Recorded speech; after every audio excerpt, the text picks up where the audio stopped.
Hello, everyone. Welcome to another episode of Pixley for President. I am Jared Pixley, running for President of the United States in 2028.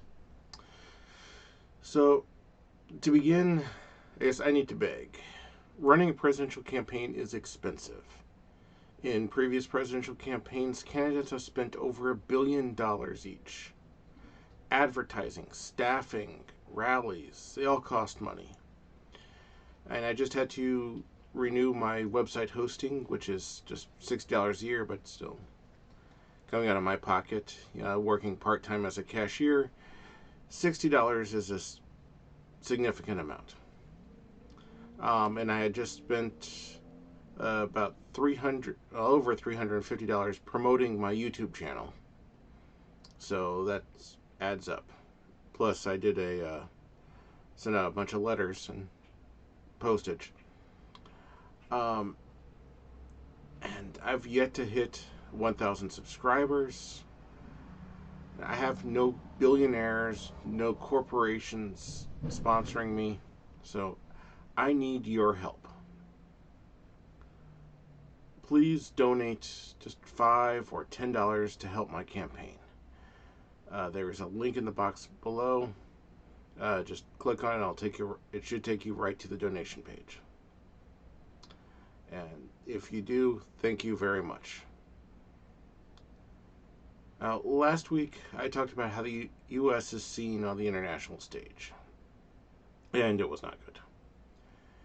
In the news today, I saw that the U.S. ambassador walked out of a United Nations Security Council meeting because France was talking about how the U.S.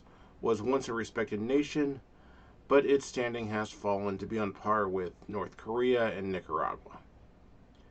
Which I think is interesting since Nicaragua just announced that they will not be holding another presidential election, and Trump has repeatedly said that if you vote for him, you will never need to vote again. So, repeating what I said last week, we need a president that can bring respect back to our country. Alright, so this one's going to be a bit unscripted because it's a story I just saw in the news just a little bit ago.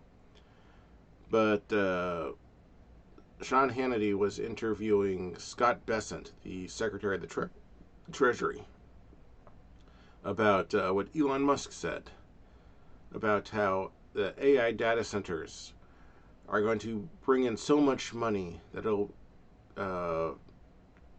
the economy will be 5 times stronger than it is now, and you'll have so much money you will no longer have to save for retirement. Now, please save for retirement. Do not trust anything Elon Musk says. And I could do a whole episode, half an hour, just going over things that he said that were lies. We can do the same thing for Scott Bessent and Sean Hannity as well. So, don't believe anything they say either. Scott Bessent said that Sean Hannity is that Elon Musk was mostly correct. He just said the timeline was a little off. 5 years. No, the AI data centers are not going to generate tons of money. In fact, the whole AI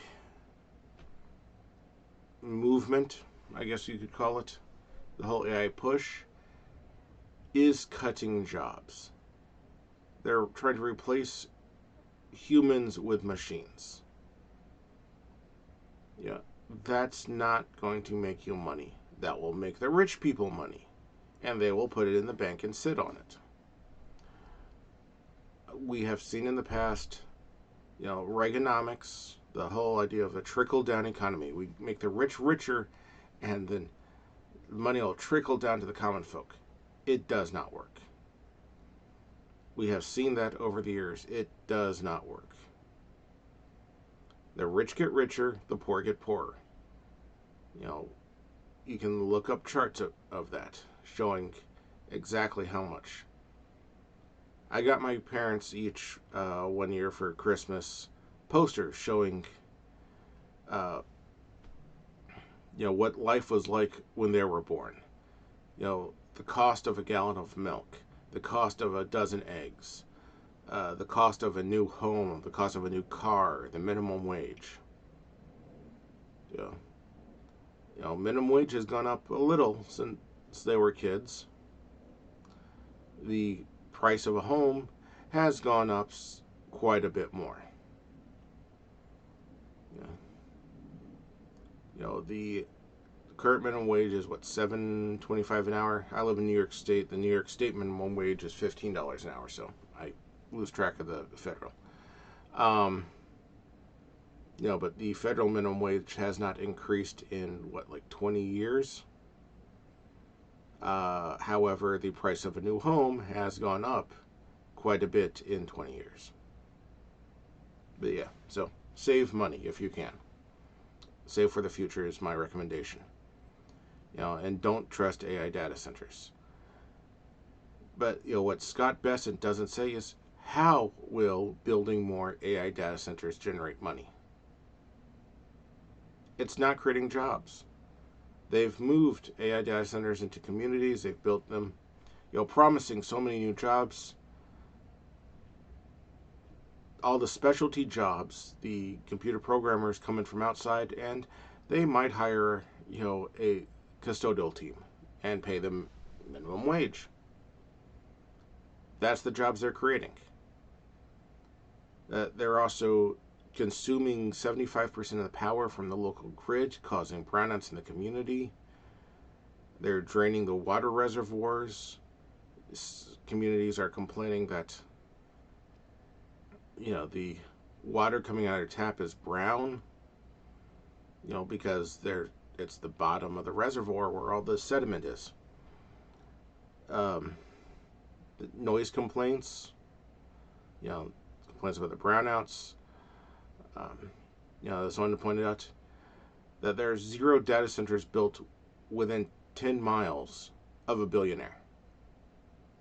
And the billionaires don't want them in their community. They're looking for the cheap lands to put it on. Several states have passed moratoriums blocking new data center developments.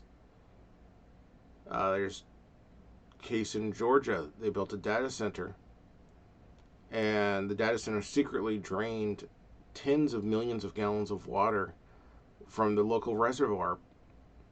They didn't even pay for it. The data center hooked up to the water main without telling Water and Power, and just started pumping water out. It wasn't until months later when they did an inspection and they found the secret connection.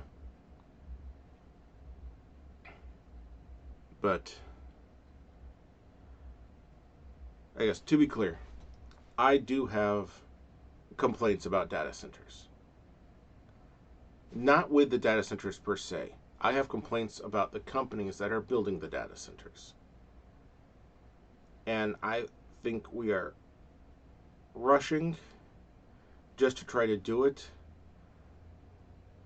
with no clear purpose other than to say, we did it.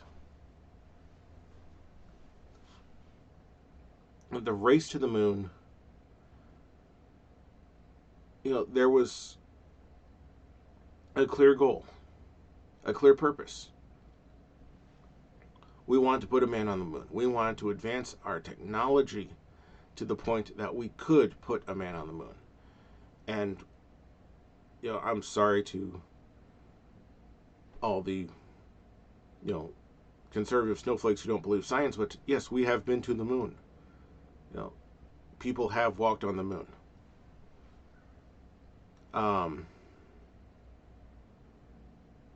Multiple people have. Armstrong, Buzz Aldrin. The later teams after them. We were advancing our technology. We were racing the Soviets to get there. The Soviets got the first satellite in orbit. They got the first man in orbit. We got the first man on the moon. And I think we need to go back into that race and put the first man on Mars. The data centers, that's just tech companies racing against each other just to see who can build the biggest and best one out there. And in my, albeit, my limited understanding, I don't see the purpose. Just so you can write a program that can talk to you on your computer. I don't know about you, but I'd rather talk to a real person. But if you want to build a data center, fine. Be honest about it. And you're taking up all the power. You have a huge roof. These things are, some of these are multiple city blocks in size. Solar panel that thing. Offset your grid usage. A little common sense, folks.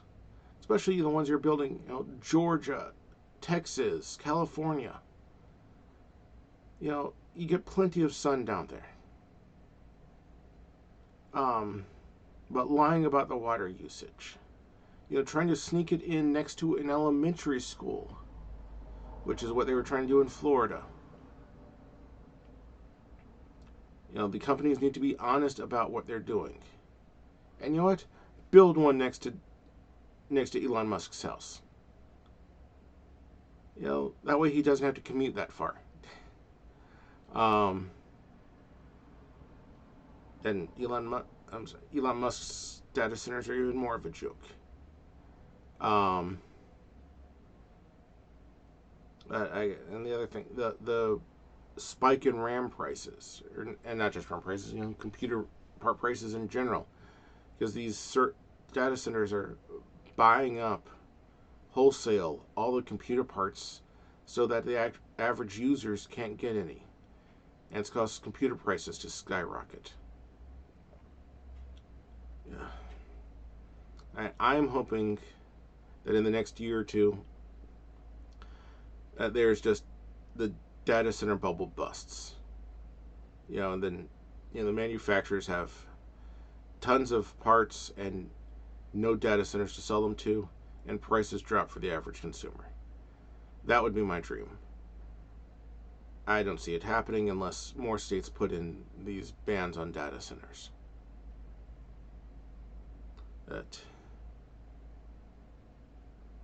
But no, getting to the point, these data centers are not going to boost the economy. They're just going to continue to drain the resources that need to go to the ordinary Americans. Yes, they will probably somehow line the pockets of the billionaire elite. But people like you and me aren't going to see a dime. And in fact, some of us will probably lose our jobs. Now, this is the part where I usually say that as president, here's what I would do. And I have to be honest, I don't see a lot that I could do. Depending on what happens the next 2 years. Because this is such a newer thing that, it's still developing.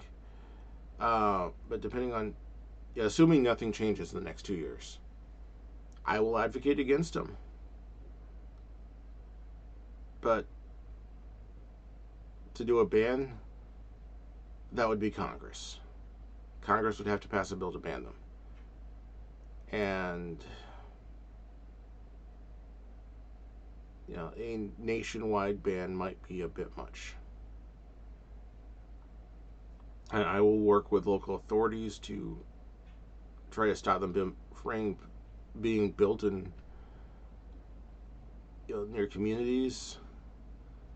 I will advocate against them siphoning all the power from the power grid. Now, I will continue to talk about the evils of data centers. And my brother will probably hate me for it, but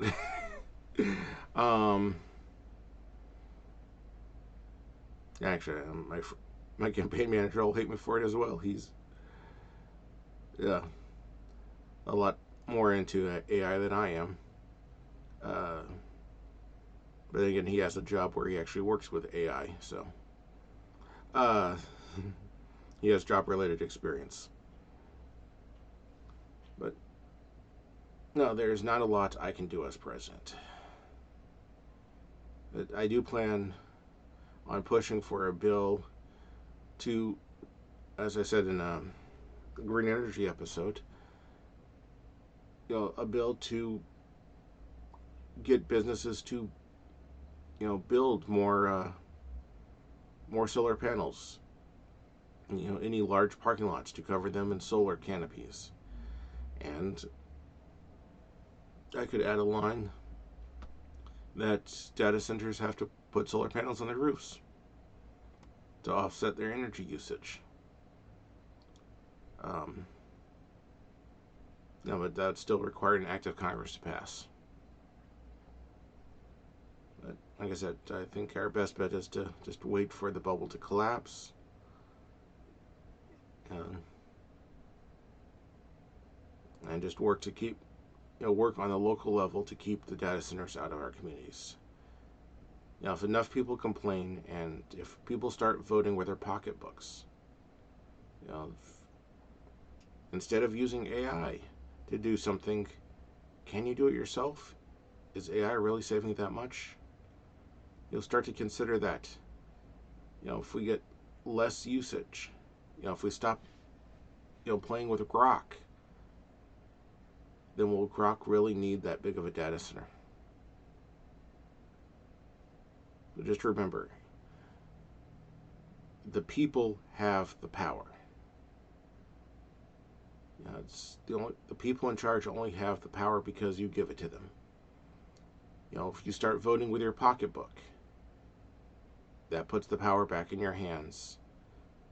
And if companies start losing enough money, they either listen or they go bankrupt.